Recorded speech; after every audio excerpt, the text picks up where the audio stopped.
자, 일단 무엇보다 오늘 문해력이라고 했는데 문해력이 무엇인가? 네. 요걸 좀 얘기를 해주시죠. 문해력이라는 거는 이제 사전에 찾아보면은 쉽게 이제 글을 읽고 이해하는 능력 이렇게. 문장의 해석 능력 아닙니까? 그렇죠. 단어도 이해되고 문장도 이해되고 더 이제 문장이 모여 있는 게 글이잖아요. 그렇죠. 그래서 글을 읽고 이해하는 능력 이 정도로 볼 수가 있죠. 자, 요 문해력에 관한 이야기가 사실 최근에 화두가 된 적이 좀 굉장히 많습니다. 무엇보다 요즘 그 젊은 세대들 뭐 문해력이 떨어진다 이런 이야기, 뭐 기사들이 또 좀 많이 나기도 하고 대학생 단체 톡방에서는 금일을 금요일로 오해하는 해프닝이 발생하기도 하고요. 한 기자님께서 사흘 연휴라고 기사를 썼다가 왜 3일인데 4일이라고 하냐? 뭐 이런 또 이야기도 좀 들리고 심지어 사흘이 포털 사이트 검색어 1위까지 한 적도 있다고 해요. 맞아요. 아, 진짜 있었던 일이죠? 그 진짜 있었던 실화입니다. 그 실제로 이제 어떤 기사에서 기자분이 사흘을 이제 사흘 이렇게 써야 되잖아요. 예, 예. 근데 그거를 숫자 4. 흘 이제 이렇게 쓴 거죠. 아, 쓰고 근데 정말 죄송한 사흘이 3일입니까? 몰랐어? 근데 난 조셉은 아는 줄 알았는데. 저 몰랐어. 솔직히 아니, 말해. 왜냐면 조셉이 사흘 전에요 이런 말을 많이 해서 그럼 그거 사흘 전에라고 쓴 거야. 이게 사흘. 약속 잡았으면 큰일 날 뻔했네. 사흘 뒤에 봬요 했으면은 이것도 기억이 납니다. 최근에 좀 심심한 사과. 요거 가지고 또 한참 기사가 좀 많이 났었죠. 네. 그 심심한 사과가 이제 원래 마음 깊이 사과한다 이제 그렇죠. 이런 그렇죠. 뜻이죠. 마음 심자 써서. 마음을 네. 담은 사과. 근데 이제 그게 사과를 하는데 왜 심심하냐? 그 성의 없이 그렇게 사과해도 되는 거냐? 맞아요. 심심한 거를 지루하다 이렇게 이제 알아듣고 그렇게 이제 SNS에서 싸움도 벌어지고 갈등이 맞아요. 생기고 이제 이런 일이 좀 생긴 그러니까. 거죠. 비단 그 젊은 세대의 문제가 또 아닌 것 같은 게 수학여행 가정통신문의 중식 제공을 보고 왜 한식이 아니라 중국 음식이냐? 네. 예, 그 학교에서 교과서는 도서관 사서 선생님께 반납하세요. 예. 이제 이런 문구를 보면 학부모님이 이제 그것도 잘못 알아두셔서 교과서를 직접 사서 반납하는 그런 일도 좀 벌어집니다. 그런 일이 또 벌어집니다. 그런 일이 뭐 실제로 있습니다. 아. 이제 어휘라는 게 기본적으로 언어의 재료예요. 그러니까 우리가 이제 요리를 할 때도 맞아요. 신선한 재료, 다양한 재료가 있어야 국도 끓이고 찌개도 끓이고 볶음도 하고 찜도 하고 이러잖아요. 어휘도 마찬가지로 내가 여러 가지 말들을 많이 알고 있으면은 나의 감정을 좀 섬세하게 표현할 수 있고 맞아요. 상황 설명도 잘할 수 맞아. 있고 서로의 감정도 잘 교류할 수 있고. 예. 그래서 네. 여기 이제 그 오늘 준비한 게 중학생 자녀들을 대상으로 한 어휘력 테스트라고 해요. 자, 자녀의 어휘력은 중학생 자녀에게 아래 상자에 담긴 단어의 뜻을 적게 해보라. 세 단어 이상 정확한 뜻을 썼다면 평균 정도의 어휘력 수준이 셉니다. 자, 신압으로. 저는 이거 좀 뭐- 약간 신나는 느낌이 아닌가. 신나요? 신나불어. 죄송합니다. 이게 원래 의신연스럽다는 이제 어떤 뭐 느낌이에요? 의신연스럽다는 그야말로 의신연스럽다. 그러니까 조셉 뭔가 칙칙하다. 일신연을 얘기해줘야 돼. 침울하다. 뭔가 어두침침하다. 스산하다. 스산하다. 이런 느낌. 그러니까 믿었다. 요거는 제가 조셉 얘기해 보세요. 요건 최근에 배웠습니다. 네. 믿음직스럽다가 믿었다. 믿음직스럽다. 네, 요건 제가 이제 들었어요. 왜냐면 믿었다 하길래 맨 처음에 뭐 믿음이 없어 했는데 오히려 그게 아니더라고요. 네. 자, 과연 우리 친구들은 뭐라고 오답을 썼을지. 뭐라고 썼을까요? 대관절. 대관절. 대체 뭐라고 했을까요? 뭐 이렇게. 뭐 가장 큰 절이라고 하지 않았을까요? 큰 관절. 요거 쓸 거. 큰 관절. 관절. 신압으로. 전 누구네 신압. 조셉 맞췄네. 개편하다. 가재는 개편이다 이런 거 생각하지 않을까? 걔 정말 편하다. 개편하다. 오금 5개의 금. 그 스님 같이 생긴. 스님 예쁘다? 신나불어. 약간 신나불어. 죄송합니다.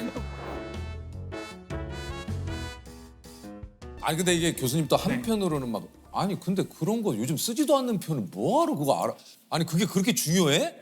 이럴 수 있거든요. 그럴 수 있죠. 예. 네. 그래서 사실 이제 그 말을 뭐 몰라서 그렇다기보다는 이제 세대 간 경험이 굉장히 다르기 때문이에요. 그래서 세대 간 차이가 있는 거는 우리가 충분히 좀 이해할 필요가 있어요. 네. 근데 그럼에도 불구하고 제가 항상 10대로 사는 게 아니잖아요. 맞아요. 더 다른 위치, 다른 역할을 하면서 살아가게 되는데 그때 필요한 말들이라는 게 기본적으로 필요한 말들이라는 게 있거든요. 맞습니다. 또 사람의 관계도 이렇게 보면 우리가 어떤 말을 어떻게 쓰는가에 따라 관계가 좋아지기도 하고 뭐 틀어지기도 하고 이런 일들이 생기잖아요. 아 지금 교수님 얘기 들으니까 그게 생각나요. 요즘 진짜 그런 얘기 많이 하잖아요. 습관적으로 짜증나, 뭐 개 짜증나. 그렇죠. 네. 짜증나로 다 뭉뚱그려서. 그러니까 뭐 예를 들면 저 가게 갔는데 생각보다 줄이 길어서 네. 좀 내가 불편해 라든가 이런 것들도 그냥 다 짜증나. 짜증나는 그 한마디로 다 퉁치는 거죠. 맞아 맞아요. 뭐 예를 들면은 이제 요즘 많이 쓰는 말들, 뭐 킹받는. 이걸로도 많이 하죠. 아, 킹받네. 근데 이게 연인끼리도 그렇고 친구들끼리도 그렇고 싸움이 일어나는 이유가 네. 나 오늘 안 나가고 싶어. 왜? 아니 짜증나. 뭐가 짜증나는데? 그치. 그냥 짜증난다니까. 그러니까 뭔지를 알려줘. 아까 그런 말 하지 마. 그냥 짜증나. 나 지금 짜증나니까 말 시키지 마. 그러니까 난 짜증 안 나? 그러는데 진짜 너무 킹 받네 정말 진짜. 왜 킹받냐고. 이게 사실 언어 사용하는 게 어. 사실 좀 에티켓이에요. 사람에 대한 예의고 이게 교감하는 활동인데 이게 섬세한 언어들을 썼을 때 더 정확하게 표현할 수 있고 맞아. 또 상대가 더 잘 이해할 수 있고. 근데 모든 걸 이제 어떤 하나의 말로서 그냥 모든 걸 이제 그냥 넘어가는 것들은 어떤 면에서 좀 게으른 거죠. 교수님의 지금 이 얘기를 들으니까 이 생각이 나요. 그러니까 내 감정을 평소에 표현하고 내 생각과 마음을 정리해서 문장과 단어로 표현을 하는 연습이 돼 있으면 이런 사람과의 대화가 그렇게 네. 버겁지 않거든요. 네. 근데 이런 식으로 조금 지내다 보면 뭔가 내 감정이나 이런 것들을 표현하는 게 오히려 텍스트가 좀 편하고 네, 이런 경우도 좀 있을 것 같아요. 맞아요. 그러니까 사실 이제 언어가 자기 성장을 하는 굉장히 중요한 방법 중에 하나예요. 그래요? 글을 읽고 여러 가지 말들을 이해하고 맞아요. 그 말들로 내 감정을 표현해보고 상대를 이해해보고 그게 나를 이해하고 내 관계를 이해하고 세상을 이해하는 굉장히 좋은 방법이거든요. 여러 가지 요인이 있겠지만 이게 좀 가장 큰 이유는 뭐가 있을까요? 문해력이 떨어지는. 아무래도 이제 우리가 글을 읽고 쓰는 상황, 그다음에 사람들과 언어로 소통하는 이 환경 자체가 굉장히 많이 바뀌었어요. 바뀌었죠. 이제 영상으로 정보를 취하고 그것으로 소통하는 이제 이런 세상이 돼서 글을 읽을 일이 사실 별로 없는 거예요. 그러니까 맞아요. 긴 글 읽는 거 굉장히 어려워. 어려워하고. 네. 그러니까 예를 들면 대학 교실에서 우리 다음 주에 논문 하나 읽고 공부할 거야 이러면 표정이 안 좋아져. 그다음에 책 한 권 읽고 뭐 써오는 거 이런 것도 굉장히 어려워하고요. 어려워요. 네. 그다음에 이제 학부모님들 아이들한테 야 글 읽어라 책 읽어라 맞아요. 뭐 이렇게 얘기하지만 가정통신문 안 읽으시거든요. 맞아요. 그것도 길어요. 재성님 가정통신문 많이 받으시죠? 저도 왜냐면 이게 긴 거. 긴 거 어려워요. 아니 그래요. 실제로 이제 코로나 한창 네. 심할 때는 선생님들이 가정통신문을 영상으로 만들어서 보냈어요. 하나도 안 읽으시니까. 맞아요. 그리고 그때는 굉장히 중요한 정보들이 많았잖아요. 맞아요. 언제 오고 안 오고 뭐 격리를 어떻게 하고 이런 게 많았잖아요. 이거 궁금합니다. 그렇다면 이것은 우리나라만 그런 것이냐? 아니면 이제 해외도 이렇습니까? 해외도 이거 저는 거의 전 세계적인 현상이라고 볼 수가 있을 것 같아요. 그러니까 제가 미국의 대학에서 이제 학생들을 좀 가르쳤는데 이제 미국에서는 대학 수업 계획서 굉장히 길거든요. 자세하고 이제 그거를 첫 시간에 함께 읽어요. 학생들하고. 안 그러면 바로 이메일이 와요. 시험은 언제 보나요? 과제는 어떻게 내나요? 저는 이 수업 시간에 뭘 준비해야 되나요? 그러니까 그렇게 자세하게 써놔도 읽지를 않아요. 줄임말 중에 이런 것도 있어요. 뭐예요? 너무 길어서 안 읽었어. 그 뭐예요? 그래서 too long, didn't read.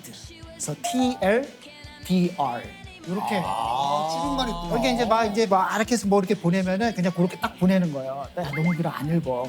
짧게 얘기하라고. 그렇게 보내요. 네. TLDR. 왜냐하면 이제 이런 의사소통 환경 변화가 우리만 있는 게 아니야. 맞아. 이게 진짜 말씀하신 대로 스마트폰, 우리 잡스 형이 진짜 엄청난 일을 하신 거야. 이 스마트폰 하나로 우리 세상이 너무 달라졌어요. 완전 다. 어떻게 해야 사실인지 아닌지 구분할 수 있는 방법도 좀 있습니까? 네, 사실은 이제 개인이 그 팩트 체크라고 그러잖아요. 네. 그거 자체를 하는 거 그렇게 쉬운 일은 아니거든요. 그거 사실 기자들도 하기 어려운 일인데 그거 진짜 어렵죠. 어렵잖아요. 우리가 어떤 정보를 봤을 때 던질 수 있는 질문은 한 3가지 정도 있어요. 뭡니까? 간단하게. 첫 번째는 이 정보 뒤에 누가 있는가. 내가 지금 읽고 있는 글이나 영상이나 뭐 디지털 자료 뒤에 누가 있는가. 즉, 누가 있는가? 즉 누가 만들었는가. 그거를 어떤 의도로 만들었는가. 요거 한번 확인할 필요가 있고요. 두 번째는 내가 지금 보고 있는 그 영상이나 글은 어떤 주장들을 하잖아요. 그렇죠. 그럼 이 주장을 뒷받침하는 근거들이 있는가? 그다음에 풍부하게 있는가? 구체적으로 있는가?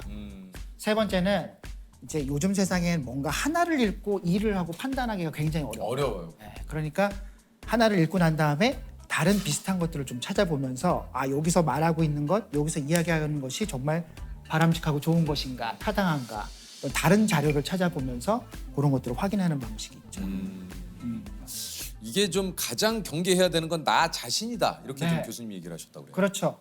요즘 그 글을 읽는 세태 중에 큰 경향성 중에 하나가 읽고 싶은 대로 읽는 거, 아, 해석하고 싶은 대로 해석. 해석하고 싶은 대로. 네. 그리고 또 이제 알고리즘이라는 것이 자꾸 그쪽으로 우리를 유도하잖아요. 그렇죠. 그게 네. 더 알고리즘이 우리를 더 그렇게 하게 만들어요. 맞아요. 보고 싶은 것만 추천을 보게. 해주고. 그렇죠. 네. 보면은 자기가 보고 싶은 것만 보고 맞아요. 클릭하고 끝. 네네네. 제목 헤드라인 보고 끝. 맞아요. 되는데 네. 그러다 보면은 이제 소위 자기가 보고 싶은 것, 듣고 싶은 것, 믿고 싶은 것만 보고 듣고 읽게 되는 이제 그런 걸 이제 확증 편향 맞습니다. 그렇게 얘기하고 확증 뭐라고? 확증 편향. 편향. 확증 편향. 한쪽으로 치우쳤다. 예. 그러니까 확증 편향이라는 게 내 생각이 이미 기울어져 있는데 기울어져 있는 걸 모르고 그게 맞아 하는 게 확증 편향이에요. 그러니까 내가 나한테 구미에 맞는 것만 계속 읽게 되면 내가 그냥 항상 옳은 사람이 되는 거죠. 그거 정말 무서운 것 같아요. 내가 어떤 그 갇힌 세상에서 고집스러운 세상을 내 스스로 구축하는. 그렇죠. 예. 그리고 그거를 또 보내잖아요. 얘야 한번 읽어봐라. 아, 맞아요. 그러네요. 근데 되게 공유하고 퍼뜨리고. 무서운 이야기인 것 같아요. 네, 맞아요. 그런 것 같아요. 진짜 이게 한편으로 그런 것도 있어요. 그러니까 요즘 이제 포털에 보면 뭐하러 종이 신문을 읽으세요. 물론 이제 요즘 포털에 보면 그 다 좋은 그 기사들이 나와 있기 때문에 근데 한편으로 그런 것도 있어요. 제가 종이 신문을 보는 이유는 습관인 이유도 있지만 또 한편으로는 내가 좋아하는 기사만 찾게 되면 아까 말씀한 대로 내 관심사만 보게 되거든요. 다른 부분은 내가 모르니까. 근데 신문을 보면 일단은 내가 몰랐던 부분, 내가 그리고 관심이 없었던 분야도 그 신문을 통해서 알게 되는 거죠. 그래서 저는 종이 신문을 꼭 제가 보는 이유 중에 하나가 또 그런 것도 좀 있죠. 정말 좋은 습관이고 네. 태도인 것 같아요. 그리고 이제 우리가 SNS, 소셜 미디어에서 이제 이런 일들이 많이 벌어지는데 그게 소셜 미디어에서 이제 글을 쓰면 사람들이 이제 글을 읽고 댓글을 달잖아요. 네. 댓글을 다는데 그 글의 내용과 취지를 정확하게 이해하지 않은 상태에서 어떤 몇 가지 표현이나 단어나 뭐 이런 것들에 딱 꽂히는 거예요. 그래서 아주 부정적인 이제 결론을 내는 거예요. 그 우리가 이제 뭐라 그러냐면 허수아비의 오류라고 그러는데 허수아비 이런 것도 적어놔야 되겠다.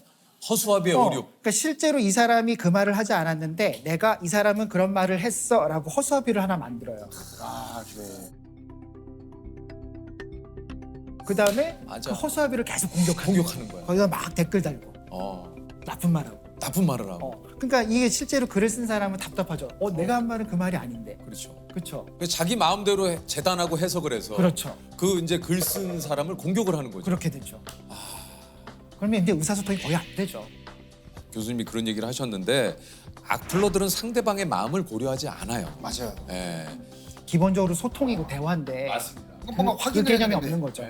그러니까 이게 또 이런 것도 있습니다. 얘기 나온 김에 이게 이제 비판과 비난 이것은 어떻게 구분을 해야 되는가? 비난이라는 것은 사실은 상대의 어떤 잘못된 점들을 이제 끄집어내서 그것에 대해서 이제 물고 늘어지는 게 이제 비난인 것이죠. 네네네. 비판이라는 것은 사실 그렇지 않아요. 비판이라는 것은 근본적으로 우리가 지금 하고 있는 것들을 분명하고 정확하게 관찰하고 이해한 다음에 여기서 어떤 것들을 더 바꿀 수 있을까? 개선할 점이라도. 개선할 점을 생각하는 거예요. 근데 요럴 때가 있어요. 이거는 정말 우리가 봤을 때는 이건 비난인데 왜 비판을 받아들이지 않나요? 왜 비판에 귀 기울이지 않습니까? 라는 분들도 있거든요. 그렇죠. 네. 이제 그런 경우는 설득이 굉장히 안 되는 게 비판이 되기 위해서는 기본적으로 에티켓이 필요한 겁니다. 예의라는 그렇죠. 바로 그렇죠. 그겁니다. 맞아요. 네. 그리고 자기가 네. 왜 그런 말을 하는지에 대한 분명한 근거, 합리적인 이유, 그다음에 그걸 설득시키는 노력 이런 게 함께 이루어져야 되는 거죠. 네. 제가 어디선가 어떤 분이 얘기하시는 거예요. 이게 참 맞는 말이다라고 했던 게 비판과 비난을 할 때 가장 중요한 포인트는 그 얘기를 하는 대상에 대한 생각을 했느냐 안 했느냐 그 사람의 마음을 조금이라도 살폈나 안 살폈느냐가 제일 중요한 것 같아요. 맞아요. 예. 맞아요. 우리가 뭐 비판적인 능력 이런 거 키우라고 하잖아요. 그렇죠. 근데 비판적인 능력, 비판적 문해력의 가장 시작은 상대가 하는 말, 그다음에 내가 읽은 글을 정확하게 이해하는 것이에요. 여기서 어떤 게 더 좋아질 수 있을까? 질문을 던지고 토론하고 이제 이런 게 비판적인. 이제 악플이라는 게 그렇죠. 자기 혼자 안에 세계에 이제 갇혀 있는 거죠. 자기 멋대로 해석하고 그다음에 자기 딴에는 굉장히 논리적인 방식으로 뭔가를 대꾸를 하는데 이게 전체적인 소통 맥락에서는 어울리지 않는 거예요.